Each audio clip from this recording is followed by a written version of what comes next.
What's up, YouTube? It's Corey from KP Aquariums. So, I've been pretty busy here at work, but I wanted to shoot a quick video because some things have changed here in the fish room, and I wanted to give you guys an update and show you where I'm at. So I guess, let's see, first things first, that you know that 10-gallon tank? I've been trying to grow a carpet of grass all the way across the whole bottom of the tank.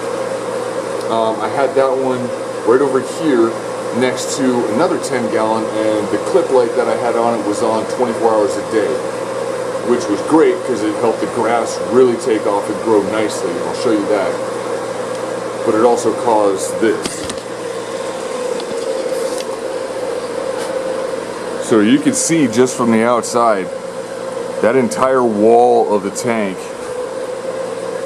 and creeping around the back of the tank, I'm starting to grow, or not starting to, but if you look inside, that's all just crazy hair algae along that entire wall. So, I'm pretty much going to leave that there because you guys also saw me move my, the yellow shrimp into this tank. Let's see if you can see that guy. Yeah, it's a good one. So I moved the yellow shrimp in here. Unfortunately, I do not, as of yet, seem to have any spawning action. I don't see any of them that are saddled or buried, but fingers still crossed on that. But yeah, like I said, I'm just going to leave that hair algae there. I figure, because look, I mean, he already seems to be having a blast playing in it. So, leave it there. Not going to hurt anything, right? Right down here, let's see. They always follow mom around, so you got to find mom. If you see, I don't know if you'll be able to see them, but there's probably 50 or 60 little ones swimming around, and they always seem to hang out right around mom, or if mom takes off, then dad's around. So blue-eye cutter eyes seem to be very, very good parents. They don't eat their fry, they take care of them. So these guys keep spawning for me like crazy.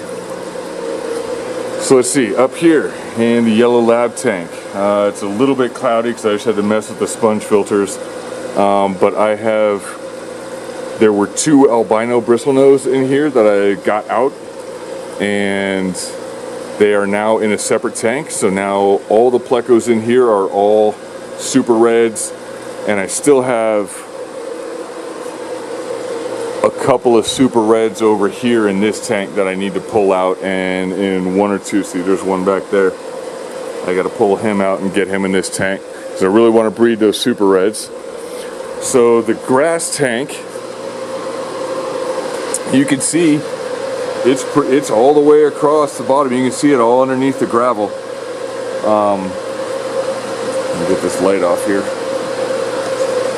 But yeah, you can see underneath that gravel, it's all the way across the whole tank. So I covered it up with gravel, and what I want to do is I want to give it a couple of days to pick up and start to be able to grow around that gravel, and then I'm going to go ahead and fill it up with water. So hopefully that turns out as awesome as it seems to be in my mind. So again, fingers crossed on that one. So, now I think last week I told you guys that I was going to go out and buy a 36-gallon bow front. I bought that tank. It's beautiful. I got it for $50 with fish, and the hood, and the lights, and a filter, and food, and water conditioner, and all that. I'm not sure if I actually posted, but I got a little pink neon skirt tetra. I got 2 glass catfish and a pleco. The problem is these people got into this about 8 years ago. They started with a 20-gallon. People at Petco, PetSmart, whatever, sold them a common pleco 8 years ago. Her kids are now maybe 13 and 11 type of thing, 12 and 10, I don't know. They are now scared of this fish. So that's the problem, okay? Odds of these kids ever getting back into this hobby are, in my opinion, slim to none. Because once fear goes into, once that emotion gets into you, especially as a kid, I mean, honestly, I just don't see them getting back into this hobby, which is the tragedy. But let me show you this tank. So the tank is in really good shape. I got a little bit of calcium like back here and in the back, but otherwise it's immaculate.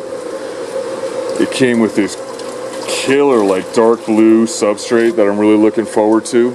So right now it's just sitting here, but look at this guy. Look at that monster. I mean, you can't even see him, but his tail is like sticking out at the bottom of that PVC. Like, he's come up to the glass and I've measured him. He's a good 9.5, 10 inches long. So,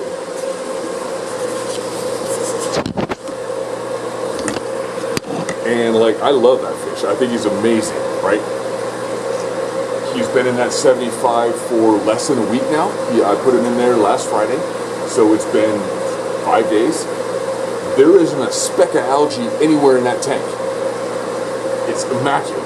Okay, he completely cleaned up that tank in less than 7 days. So, and he's like I said, he's a gorgeous fish. But I get it.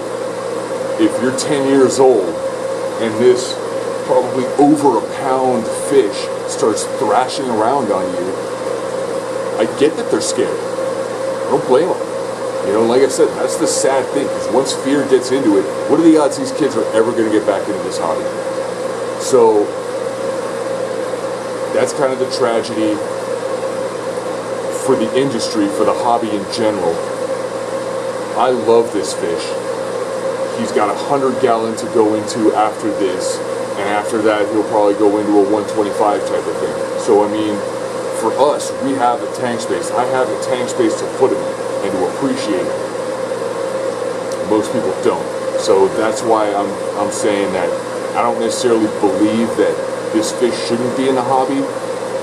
This fish should just be sold a lot more responsibly.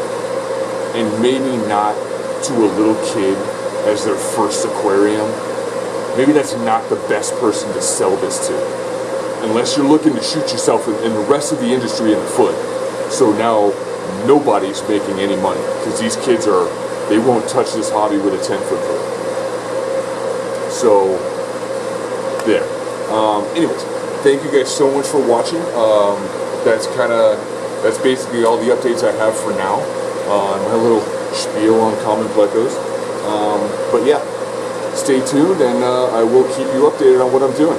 Thanks guys, appreciate it.